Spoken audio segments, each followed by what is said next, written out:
Today around the cooler, we're talking about traffic and road rage. So on the ride over here, I tell you what, it was, if I didn't see one car, there was 4 cars trying to hit me.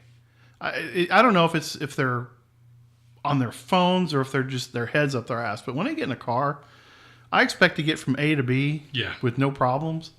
But today was it was unbelievable. I don't know what's going on with people. It's a special kind of stupid that exists out there when you're driving, especially where I'm at now, where I live at now in the Houston area. It's like everybody out here is dumb. It's like they've never been behind the wheel of a car. And it never used to be that way. That's what's unbelievable. You used to have manners. You know, people had like road manners. You had a set of rules that you all lived by, and everybody drove by the code. It's like competitive driving now. Like Bushido, you had Bushido Automotive is what you had. Right. I mean, you had the code. And it just doesn't exist anymore. No, I only had to really get out on the road yesterday for a pretty extended amount of time, and yesterday was my day. I don't ordinarily sit in traffic ever. Yeah. And just having to go to the county offices to handle business, not once but twice, and being out in that kind of traffic and being away from that environment for so long. It got real fucking aggravating. I was like, oh my God. I started reliving the days of coming home from 34th and 290. I'm like, oh my God, if it's not hookers hanging around your freaking car, it's knuckleheads in other cars on the freeway. I used to make that drive. That was the worst. 290 is still the worst. Yep. I haven't found a good way home from it. You know, I do that part-time now still, and I drive it. It's an hour and a half to get where I'm at. And by the time I get here, I'm either exhausted or I'm so spun up, I'm ready to kill somebody. Literally, if I had a gun and a target, I could put bullets on them and not feel bad. You know, and that's the funny thing is the vehicles that we drive nowadays compared to the older cars are just comfortable. You should be able to sit in your car with temperature control, full surround sound, and enjoy your drive home. But no. You think that some of that might be like old man syndrome? Is that what we're ending up with? Or I don't know, man. I mean, my truck's pretty plush. You sit in it. I should be able to enjoy my ride without having some asshole try to run me over. That's a good point because I will compare my current vehicle to a vehicle when I was much younger, old 75 Nova. Oh. There was nothing plush about that. Hell yeah, the 75 Nova. I can pretty much tell you that my blood pressure probably would have been through the roof on that vehicle had I not. Oh, you would have crashed it into somebody. Oh, yeah, floored it, pinned them to the wall. Yeah, that I'm glad I'm not in that car. Yeah, I can afford to be inconvenienced a little in my current vehicle. Well, you know, it's just funny because we're talking about older cars, and you know, I had an old pickup truck with the vent windows. Yeah. That you flip in. It didn't have air conditioning. My old Fords had that. Yeah, there was no air conditioning in this thing, so you flip the windows in. So you always wanted to keep moving. You never wanted to stop. Yeah. And growing up in rural America, there's nothing worse than getting behind a tractor.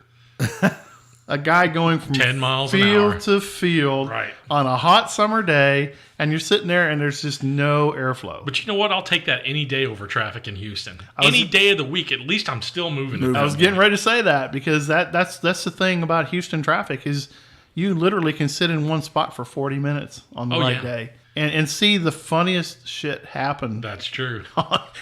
It's like a big parking lot and you're just looking at all these people. What are you doing in that car over there? So, you know, the experience yesterday kind of reminded me, this little tidbit didn't happen in the car. So, you know, when I'm sitting in this county tax office yesterday and I'm waiting patiently, number 60-something when they're on like 20-something, and they're flowing pretty fast. So I'm sitting there just kind of messing around on my phone, taking care of some stuff. And this guy walks in, older guy, and clearly looks, you know, inconvenienced. And so he gets up. I don't even think he grabbed a number, but he walked in, kind of looked around, and then went straight to probably the closest clerk that he could find, who was with the customer at the time, and thought that he could kind of basically interject a question while she was handling. He's important. Well, and that's kind of so I watched this kind of unfold. Right. Well, she very quickly and very efficiently basically tells him, Hey, you go Yeah. go have F go you, because just sit down. Yeah, basically, sir, go have a seat, and we'll call you when we call your number. And this dude is, hey, Oh, you don't have to be fucking rude. So just Right. mouthing a bunch of stuff, and then but the whole passive aggressive thing comes out as he kind of ducks his head down a little bit, goes and sits at a second row seat from the front, and I'm watching him as he's mouthing, motherfucking bitch. So Yeah. So where was Rusty, the bailiff from People's Court? Did Yeah. they come running? No, because so there was not a Leo presence in the room when this happened. Shortly after, I guess he got fed up and kind of threw his hands up and turned around and just walked out. Right after he left, an officer came in. Wow. And pretty much parked himself in that room for the entire time. So nobody had any questions after that, I guess. no, so They all had numbers. Yeah. Well, here, yeah. So when That's where I get my number. when my number finally comes around, I kind of look at it as my issue with them was going to be a little complicated. Yeah. So I arrived there with the information that I think that I'm supposed to present, and the lady, very politely tells me, hey, this is the right information, but it doesn't contain some of the things that helps us meet our requirements. So, I listened intently to what she has to say, so I know what information to walk away with. So when I have to go call who I need to call, they can provide me with what I need. So I do this drive back to my house through all this freaking traffic through 290. Now at the time when I'm coming home, it's not peak traveling time. Go home, I call the VA, ask and tell them what I need. They pretty much let me know that I have the information. I just didn't realize that I had it. Told me to take that information and take it back up there. Well, I'm kind of going through my week schedule to figure out, okay, my daylight's running out for me here. I can't go tomorrow because I have this thing with y'all. So I look at the time and I look it up and I see that they don't close till like 5. So I was like, fuck it. Jumped in my truck. It's 3:30 and I'm going to drive back to where I just came from through all that fucking traffic. Yeah. Because by God, I'm going to get this shit done today. So I It arrived. definitely makes you plan. Yep. So I arrived there, and the funny thing is, I left my phone behind during all this. So I was basically kind of flying without any kind of communication. So I'm thinking, please God, don't let me break down or anything because I don't know anybody's fucking phone number. Right. So get over there. I present them my information, and they pretty much square me away. So how I looked at it is, if there was ever a person that probably would have kind of gone ballistic, Yeah. it would have been me. Till that cop showed up. Well, no, but It's a great shot caller for yeah. Sam. But the way I looked at it was like, I'm just here to. I think that I know what I'm doing, and the lady just politely tells me, "Hey, this is kind of the wrong information. Here's what you need." Yeah. I take it, I roll with it, go get the shit that I need, and I come back. Ken, what do you think a Leo presence in the booth here would cost us? If we could get Graham under control. That would be fun. I would just like to see his face when somebody shows up. I'd be over here. Hey, Popo, you want to hit? Knowing these two, they probably brew beer. They Oh, probably yeah. listen Yeah. to the same music. Yeah. That would be the I way was it would just trying go. to think of a good way to keep him under control. Yeah. You So. want to hit of this? There you go. Yeah. I got donuts. I got donuts. There you God, go. That's See, funny. so we're going to have to come up with something else. There you go. Ex-wife. That'll do Yeah, that's hitting below the belt. Sorry. Yeah, it. That's sunlight to his vampire for sure. Have you guys ever driven from like Cleveland back towards 1960? Oh, yeah. I don't like to think about that. That's like other than 290, that's probably got to be the second armpit. Yeah. I mean, you have the west armpit and you have the east armpit. This is a few years ago, I was in a sales job and I was coming back. And the traffic can get kind of stacked up. And so there's this welding truck that's behind the line of traffic. And this guy looks like a Yeti, man. I mean, he's big old hairy guy with a bandana on, big beard, look like one of the Duck Dynasty guys. Yeah.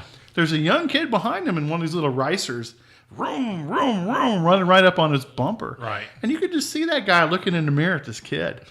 And I'm like, oh man, this is not going to go good. This kid needs to back off. And there's nothing worse than a driver running up on your tailpipe when you're trying to get down the road. Yeah. Traffic finally breaks up. And you know that off-ramp that goes on by Deerbrook Mall, goes up to 1916, comes across. Yeah. It's stacked 20 cars deep. Right. And apparently this guy had enough of this kid.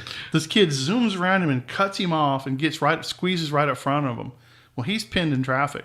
Right. This dude gets out of his truck, goes back, opens the toolbox, puts a welder's glove on, and punches through the window. Nice. And knocks this kid out. I mean, lays him across the console of the car. And the car runs up into the rear of another car. Oh, my gosh. The dude walks back to his truck, looks at everybody behind him and smiles, throws his glove in the toolbox, pulls out, drives around the kid. And there's this kid sitting, knocked his ass out at that light. And the car up front couldn't move because he was holding the car in. There you go. The Bushido code of driving. I guarantee you that old man came from the Bushido code of driving. No argument. He just got out and knocked his ass out and drove on. Fix a problem. I got a problem. Folks, I'm fix that's how East Texas justice became a phrase. I'm telling you, it was. If more of that happened, because the worst part is the texting and driving. Yeah. Shit, I don't do that. I don't. I mean, when I'm with my wife, she's like, literally, I reach for my phone, she's freaking out anyway. Yeah. I'll look at the phone, but I won't sit there and carry on a conversation while I'm driving. And sure enough, I'm going down the road, and there's this person drifting over. They catch themselves and drift back.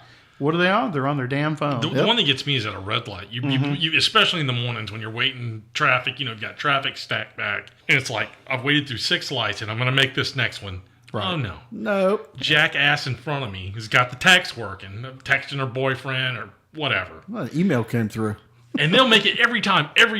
They'll make it through the light, but I can't. And I was like, oh, God, I want to kill you. It's funny because I worked for a company that was, you couldn't do that. It's against the rules. Yeah. And so we had these video conference calls. And they started at 8 o'clock in the morning. And it was just like 8 o'clock, everybody's on the screen. You can see who's there. Except for this one guy. He was in his car driving. Right. Had the computer on the dash, the camera on, and it was just, you know how the signal's not very good? Right. So before the meeting even gets started, our boss calls. That's where they talk like Max Headroom in the meeting. They're like, and their heads are jerking all Perfect. around. That's exactly what it's like. So our boss calls him and says, hey, look, where you at, Mike? He says, oh, I'm just down the road. He goes, well, pull over, turn off your phone, come to the office. Right. Fired him. Wow. Fired him. There's some Bushido code justice for driving. Literally. He said, what part of no cell phones, no texting, and no computer in the car while you're driving did you not understand? Brought him in, fired him. Apparently all of it. So it's the whole thing. It's kind of like that Israeli hostage thing. What happened? What happened? Shoot the first one, the rest of them fall in line. Right. That was brutal. That was definitely. I bet nobody did it after that, though. No, not at all. And he was like, why? That goes back to your point of what you said, though. The guy, if you had that happen 3 or 4 times where it was televised on TV, where a big redneck got out of his truck and punched the guy in the head, punched him clean out, and you televised that, after a few days, people would learn. They'd turn around and say, you know what? Maybe I better not do that. Yeah. There is no consequence anymore. And people do shit because I want to, and you can't stop me from doing it. Right. Well, okay, so let's infringe on everybody else because your selfish little ideas not being looked at. What's wrong with that? Right. Welcome to society. To kind of tangent off of that, I was listening to another show the other day, and they kind of were talking about the concept of, I guess, how Western, or actually really U.S. laws and how you punish people who break those laws versus people who break laws in, let's just say, like Thailand. So, canings. It's like, well, yeah. So, the topic came up about, okay, so if you steal something, and based on the value of that item, you're going to have a memory that you will definitely remember. Something that you can look at. Or you may be less a body part. Right. What's your fingers worth each? So, yeah. Right. But they did, it was kind of an interesting comparison that, hey, how we punish people who break laws here, how there really isn't an incentive to prevent somebody from doing the opposite of what they're not supposed to do. Right. Because they know that, hey, we'll get a slap on the hand, and a slap on the hand doesn't hurt me at all, because I still kind of got one over on the man. So the worst part about traffic court is standing in line for traffic court. Yes. Yes. Yeah, I mean that should be punishment enough. That's like time served. I would almost be willing to give up a finger not to have Exactly. to It's pretty bad. And I heard another study talking about road rage. Right. And they were talking about what causes road rage. And if you think about Stupid people. That's what causes stupid people definitely cause it. But what makes people so reactionary, I'm talking about the ones that are screaming, hollering, pointing guns at you and things like that, is you're in a vehicle and you're driving and it's a very stressful activity. So your system is amped up. You have more endorphins moving through your body. And they say it's something that you have to really focus on. So you're already on this edge. Right. You're already on an edge ready to trip. And that's where a lot of people, because if you look at anxiety in drivers, my wife can't drive over overpasses. Oh, yeah. She literally... The heights thing gets to her. Yeah, the heights things, it gets to her. And riding in a car with her is not fun. She flinches and jumps. And so there's some... Sam, you've seen it. Doing that from heights ain't very smart. And she just literally tries to drive from that side of the car. But when you ask her if she wants to drive, she goes, I can't do this. But she does really well on that side of the car. But a lot of times it involves some kind of light bondage. You have to blindfold her, tie her to the seat, keep her from moving around in the car because she literally gets all worked up. And they say that's what happens to the average person in a car. Yeah. Is that, for guys like us, it's pretty natural. We're really good behind the wheel. We like to drive. But there's a lot of people that have anxiety over that. I guess so. Traffic, road cones, laws. Red lights, green lights, confuses them. But it was a good story. It was actually a very good point made about the anxiety for part of it. I just like to think if you're overthinking the road conditions and what's around you, you've stopped focusing on where you came from point A to get to B. And everybody overthinks everything anyway. I mean, they really do. They're so worried about maximizing the quality of their time. Right. Just get from here to there and then go enjoy your time there. Go worry about it. Yeah, it's pretty bad. I don't know. What's the worst driver though? I mean, is it It's the guy that doesn't pay attention, man. The rude, whatever he's got to do to get to where he's going. That's definitely the ones that get me are the little old ladies that they're sweet as they can be, but they're not in any hurry. I always feel ashamed after I get mad at them. Yeah, and I figure out that's what's going on. I'm like, oh, my grandmother's cringing right now. And I don't road rage. That's the one thing. I do talk. Yeah. I will talk. Yeah. But that's just my way of dealing with it. Sure. But I don't get into altercations with anybody. I just don't because one, I don't want to get hurt, and two, I don't want to hurt anybody. I had one of the guys I was talking about that when he would drive, you could tell he was one of these drivers that he just owned the road. He was a big dude. He was driving a truck. He was waving his arms around at everybody in traffic. Everywhere he went, this guy's pissed off at this guy, and I've been watching him this whole time. So I've got it in my head. I'm like, I'm going to speed up and go around this guy and just get away from him before he causes an accident because he was waving at everybody. I don't know what he was all worked up about. So I speed up, I go around the guy, I get it back over in front, and now he's got his attention focused on me. He's swinging his hand at the front of the windshield and flipping me off, and for whatever reason, this guy's huge. He's probably 300 pounds, 7 foot tall. He filled up the entire cab of this truck. For whatever reason, it struck me as funny, and I start laughing. And it's that laughter, I don't know if it was nervous laughter, but I'm about to die. Yeah, I'm laughing harder and harder the madder he's getting. He can see me laughing in the window. And I mean, the truck, I'm shaking. I'm laughing so hard at this one. Holy cow. If he could have got hold of me, that guy would have strung me up, man. I'd have been dead meat. But people like that, they get it in their head that you owe them something. It's like, dude, we're all occupying the same piece of road and here. It's probably never anything to do with you. It's what happened before, how he left the house. Yeah, but that's not my problem. Right. No, I get it. A lot of people, though, they tend to bring things along with them, and they vomit on everybody else with them. Yeah. I have this fun game that I play, or I used to play when I was either heading to work or coming home. I used to call it the stalk. So if somebody did something fucking stupid that probably cut me off or whatever, if we got separated by a traffic light or somehow I had to brake to allow somebody else to get in there, I would figure out a way to game myself back to where they were at. I've played that game. I'm not going to lie to you. It's fun. But they don't really realize what's going on until you get beside them. Until it's too late. And then, then you give them the look. I throw them the look. Now my dad, I've watched my dad do this since I was a kid, is, he never really, did a whole lot of, expressive anything when he was driving. Wasn't an animated guy, yeah. No, but what he would do, which would piss off everybody, is kind of like what you said, is, he would get alongside somebody and he would do this like little grin. Yeah. And he would, so, my dad being deaf, he would do this real quick of hi. Hand signal? So he's throwing sign languages. He's throwing sign language. Up his gang sign. Yeah, exactly. So I was like, if in the wrong neighborhood, that may be viewed as an offense. So, It'll get you shot in L.A. for sure. Hey, man, this guy's from the 317. That's how he would kind of entertain himself. Is right. He would roll up beside somebody, and they really didn't pay attention to what he was flashing. Hey, as long as he felt better at the end of it. And he would have a hoot over it, but I would tell him, I was like, look, you need to be like really careful of that, because somebody will pull off one and just freaking fire one at you. This is Houston. This is a bad place to get road rage. It happened in L.A. There was an Asian couple that were trying to get to a venue, and they were both deaf, and they had gotten off in Crenshaw. I do remember that, and so they were hand signaling each other, and there's a bunch of Crips on the corner. Oh my God. And opened fire on the car. Killed them.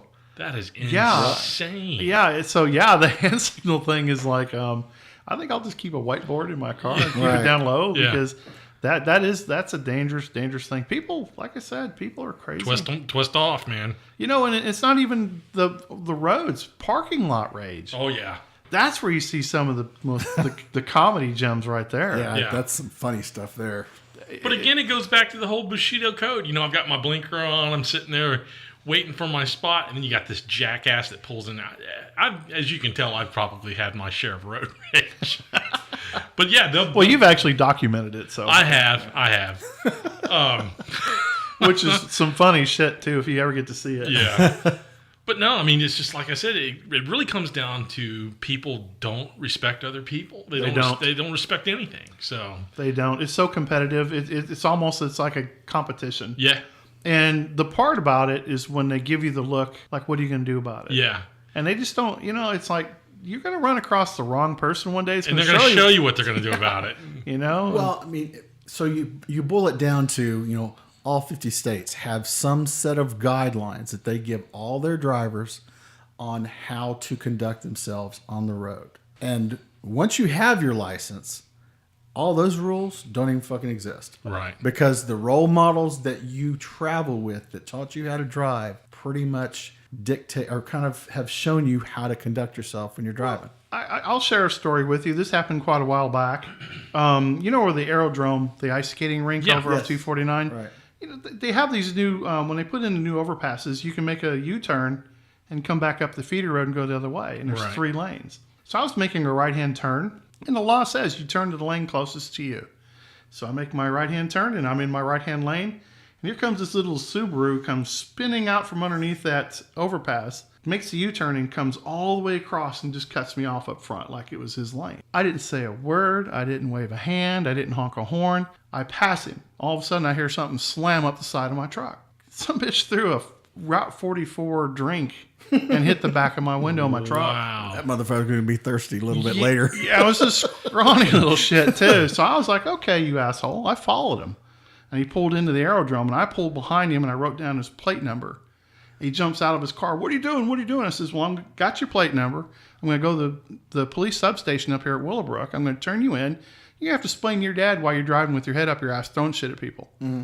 And I drive off. Yeah. No big deal. So I get to the substation, and I go in, and it's the substation in the strip mall on the other side by the Fiesta store, which is, anyway, I go in there, and I have to ring the bell to get the guy out. Of course. Yeah. Because it's comes in the Fiesta parking lot. Yeah, he comes out. No doubt. He comes out, and he's not a very well presented police officer. You can tell this is where they send the dude that can't get along with other dudes. Who'd you fuck up? Exactly. So I asked him, I said, look, I'm here to report a road rage incident. He goes, what do you mean? I said, a guy threw something and hit my car and almost caused an accident. So instead of getting into it with him, I'm going to come down here and file a report. And he goes, well, that's really just a waste of your time and mostly my time. And I go, well, I have the time, so I want to do this. And he looked at me, and he crossed the counter and poked his finger at me. You know me, I don't like being poked. Yeah. He goes, look, you're going to have some problems. If you think you had trouble before, you're going to have problems. You need to leave. So I got his badge number and his name. And I left. So this was like a good day for you. This is a good day. Yeah, I know. It's amazing where I just know when to control myself, right? You were going for the hat trick that day. I was. So I go back to the house, and I'm just pissed. So I call my friend. He goes, oh, go to Internal Affairs. Go to hpd.com, go to Internal Affairs, file a case number. So I did. So I went online, filed it. Within 24 hours, I got a phone call from a caseworker and took my statement over the phone. Wow. And come to find out, this guy was on disciplinary action. Already. That's why he was there. Yeah. Imagine that. Yeah. Fiesta parking lot and all. Right. Exactly. So he was We're going to basically, send you up to Alaska. Yeah, The equivalent exactly. of Alaska. he got dismissed from his job as a result of that. So Wow. it just goes to show that the system sometimes does work. You just have to stay in control of yourself, not provoke the guy. Yeah. You know, when he showed me right away who was going to win that battle, I just left. Yeah. But I finally got the last laugh on him. Yeah, because I won the war, motherfucker. Exactly. I mean, I will tell you, I was twisted up. It took a while for me to calm down just to get online to do that. But luckily, I had a good friend that was like, "No, don't. Just go do this. Do it the right way. Do it the right way," and it worked. And so I would recommend that if you're interacting with somebody like an officer. Mm-hmm. Don't get into it with them. Just go online. There's nothing. Those guys live for that. Internal Affairs. That's what they do. Yeah. Let them do their job. Or ask the question, do you know anybody at IAD? You know, and the sad part of it is that's the 1 in 99 that live that anybody else you would have got would probably have done a good job. Well, what I was trying to explain to him, and when I told the caseworker was, what if that was my wife and she hit a car? What if he broke the window, or Yeah. he even pulled a gun? I said, I went in there in good faith trying to use the system to not have a road rage incident with this guy, and your officer did everything to deflate that, Right. and basically say, you're bothering me, get out of here. Mm-hmm. And you know, so you just can't give up on that system. You just gotta hold people Well, and that's accountable. what I mean. It's the 1 in 99. That guy was generally. I'm going to say that's probably every experience where I've had something come up where I've had to contact an officer. I've had nothing but positive things. Oh, same Yeah, here. I've never- Same here. Usually, if you have your head about you and you're not flailing your arms, screaming, acting like yeah. an idiot, They're like, okay, I'll listen to this guy. the calm guy in the room usually gets that good treatment anyway. Yeah. It's when you stop and think about what these guys deal with on the road every day. I mean, so we're sitting here talking about road rage Yeah. and some of the things we've seen, but just imagine what they pull up on. At least I try to, and I give them that respect when I get pulled over. Right. First, I try not to get pulled over. Well, when I do, it's clearly you're 2 in. and 2, windows down. Yeah, I'm not a curbside lawyer. I apparently got pulled over for something. Let's find out what it is, Right. you know? And yeah, because that's, and that's another form of road rage if you think about it. Yeah. People can't control themselves, and it's all about control. It's all about The whole thing boils down to it self-control, is. It really. is. Yeah, the compulsion to be on your phone all the time. I mean, that's a control issue for sure. The second one is being courteous with other people in traffic. Where I grew up, you had pickup trucks and cars all over the place, but it was rural, and everybody waved. When you passed somebody, Yeah. it was Oh, like yeah. a wave. Everybody waved. You wave at people now, and they look at you like you've lost 3 your heads. mind. Yeah. What does he want? What is he after? And I grew up in, like I said, in an era where you had all kinds of conveyance, and it was always a wave, always a Yeah. courtesy. Stopping to help somebody on the side of the road. Yeah. That died years ago because of the way people are. You just can't fall into that trap. Like in East Texas, and I don't know about any other locations, but like when a funeral procession is coming yeah. down the... Everybody pulled over. Yes, exactly. They were pulled over to the, pay respects. As soon as the procession goes by, you freaking go on about your business. That custom has always, it kind of makes me proud of where my family comes from, that those kind of ideals. Your or at roots. least, yes, I was exposed to them early. So you relay those to, somebody who comes from a different experience growing up. That kind of stuff is like foreign. You stopped going from point A to point B to pull over and honor somebody, or pay respects to somebody you didn't freaking know. That's because that's what the community does. That's what's ingrained to you when you grow up. And that's what's changed. Decency in itself. I mean, we talked about the kneeling thing. We talked about disrespect, over different subject matters. But yeah, it comes down to people just basically having decency, respect for one another, and actually respect for themselves. Yeah. that, you know, and I always look at a person, and if I see that you don't respect yourself, I clearly know that you're not going to respect me. Yeah. And I'm going to just distance myself from you as far as I possibly can. Right. That's all for today's podcast. Thanks for listening to The Cooler.